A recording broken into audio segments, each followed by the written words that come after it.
Hello my friends and welcome back to my brick house kitchen. It is blueberry season where we live and there are blueberry related things everywhere. Unfortunately, our blueberry bushes are babies and they aren't making enough blueberries yet for us to be able to preserve or use in any recipes. However, it's gotten me in the mood for all things blueberry related. So we went to Costco and bought 2 big bags of organic blueberries. And today I'm going to show you what to do if you have an overwhelming amount of blueberries coming in, or if you just want to go buy frozen blueberries like I did. So our first recipe is actually going to be a recipe from the Ball Canning website, and it is for blueberry honey cardamom jam, which I thought sounded absolutely delicious, and I will link that recipe down below. But for now, let's get started and make our jam. So the first thing you're going to do with any canning recipe is collect all the things you're going to need for that recipe. So for this recipe, I need 6 half-pint jars, and I'm actually going to do 7 so that I have an extra just in case there's a little bit left over. I can put it in the extra jar and just store it in the refrigerator. So then I'm going to get together all of the tools that I'm going to need. I'll need my funnel, my jar lifter, and I have one of those handy-dandy little tools that you use to measure the headspace in the jars. I'm also going to get my canner going on top of my stove. And yes, we do have a flat top stove. And yes, I know you're not supposed to can on a flat top stove, but that's okay. We're doing it anyway. And we've been doing it this way for years, so we just make do with what we have.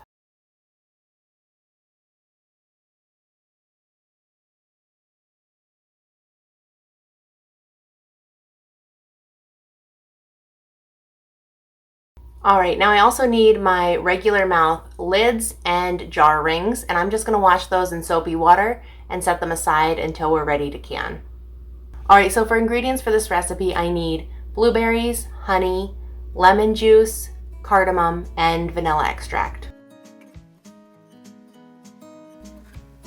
This recipe goes by weight for the blueberries, so I am just going to weigh the blueberries on my kitchen scale. And then I don't know what I was thinking, but I should have just weighed them in the pot on the kitchen scale, and I didn't do that. So I got an extra dish dirty, and I'm just going to put these right into my pot.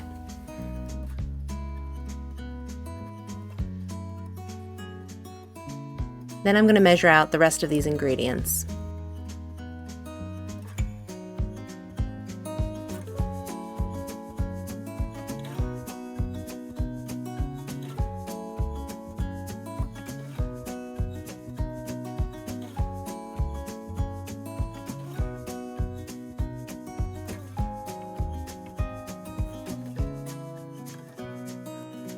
What I love about this jam is that it actually uses honey instead of sugar. A lot of jams have loads of sugar in them, and since we don't do refined sugars, I don't can a lot of jams that have sugar in the recipe. So this one was pretty exciting for me, and I think it's a newer recipe that Ball has on their website.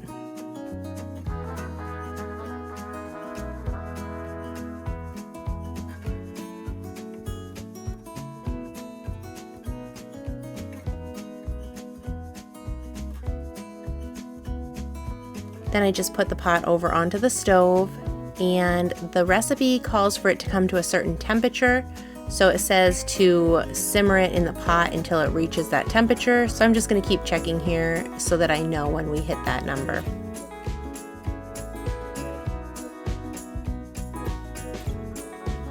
All right, once the jam is good to go, I'm just going to take my canning jars out one at a time and fill them up.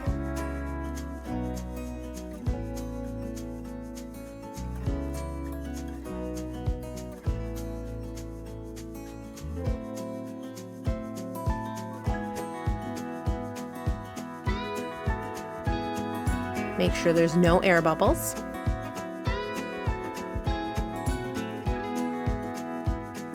Check the headspace. Wipe down the rim of the jar with a rag that's been soaked in vinegar. And put the lid and the band on and tighten to fingertip tightness.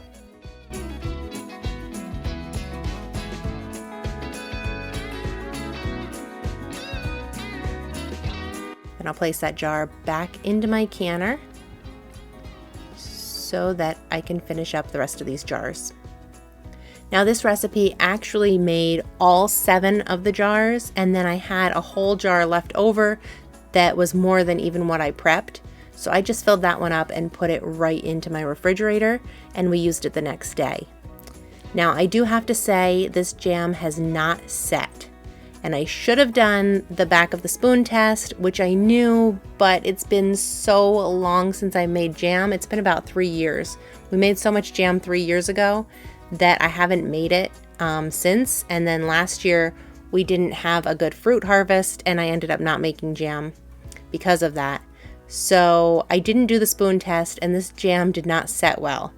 You could reprocess it all, but my kids loved it so much just on yogurt and waffles and pancakes that I decided we're just going to leave it the way it is, and we'll have more of a runny preserve that we can just use in that way.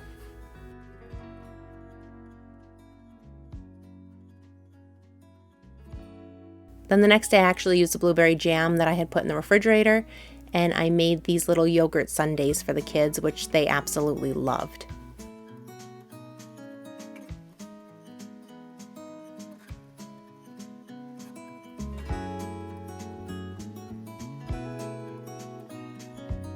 Alright, so for our next recipe, I'm going to be doing a blueberry crumb cake using sourdough discard. So the first thing I'm going to do is mix all of our dry ingredients in a bowl. I'm going to measure out the flour, tapioca starch, baking powder, baking soda, cardamom, which I didn't quite have enough, so it's on my shopping list, but this was plenty.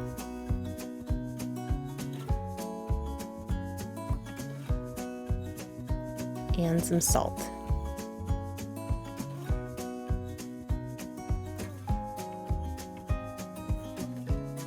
Just going to give that a little whisk with a fork.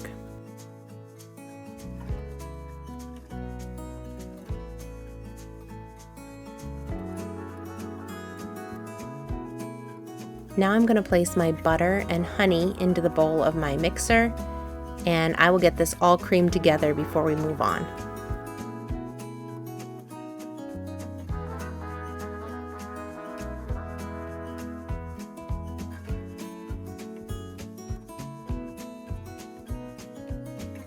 And it's creamed up, so we're going to add in the milk and some sourdough discard.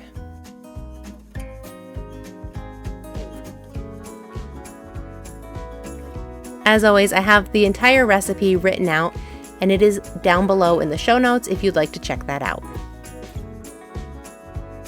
I'm going to mix up the wet ingredients and then slowly add the dry ingredients to the wet, making sure to mix as I go.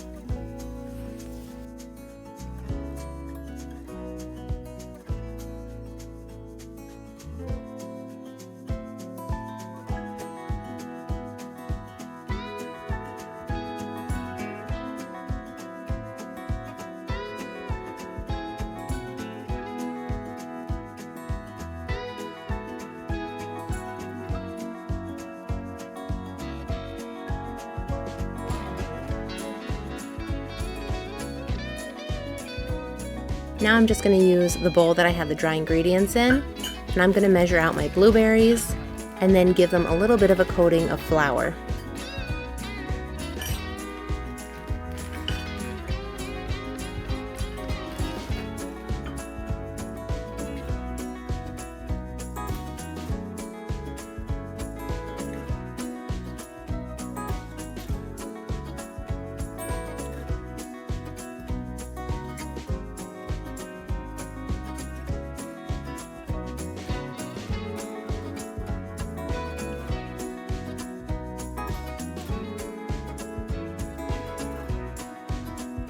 I'm going to mix these blueberries into the batter, but I don't want to go too crazy with the mixing because we don't want to turn the entire batter blue.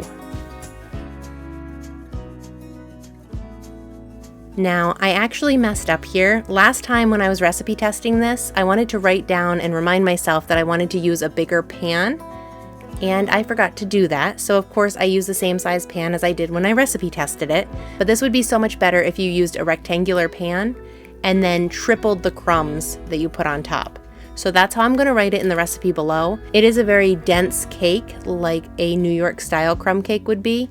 So you want to make sure that you have a much thinner layer of the cake and a much thicker layer of the crumbs. And as I said, I didn't write down that I wanted to make that tweak, so therefore I forgot that I wanted to make that tweak. But I would definitely go ahead and do that, and that's what's going to be in the recipe below. It was still very delicious. Just would be even better if we did it that way. All right, so for these crumbs, I'm mixing together flour, coconut sugar, and cinnamon and melted butter.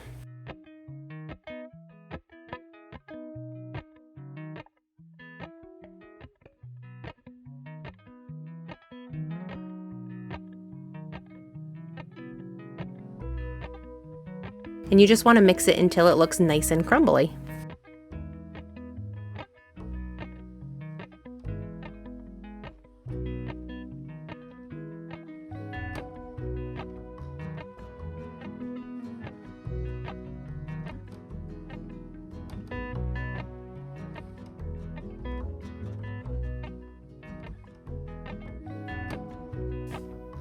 And here it is all baked up. And I'm just going to loosen the parchment paper and pull this entire cake right out of the pan. And that's why I put the parchment paper down. Makes it so much easier.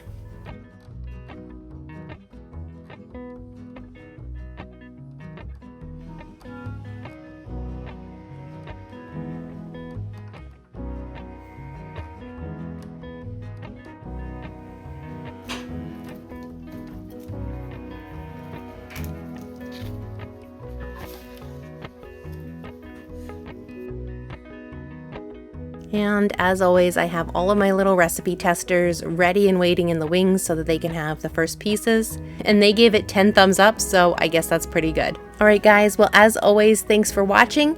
And I hope that I inspired you to use up those blueberries that you might have, or to even go out and get some blueberries so that you can make these recipes. I will link the blueberry jam recipe below so you can go directly to the website to get that. And also, the recipe for the blueberry cake will be written out below. Thanks for watching, and I'll see you next time. Bye, guys.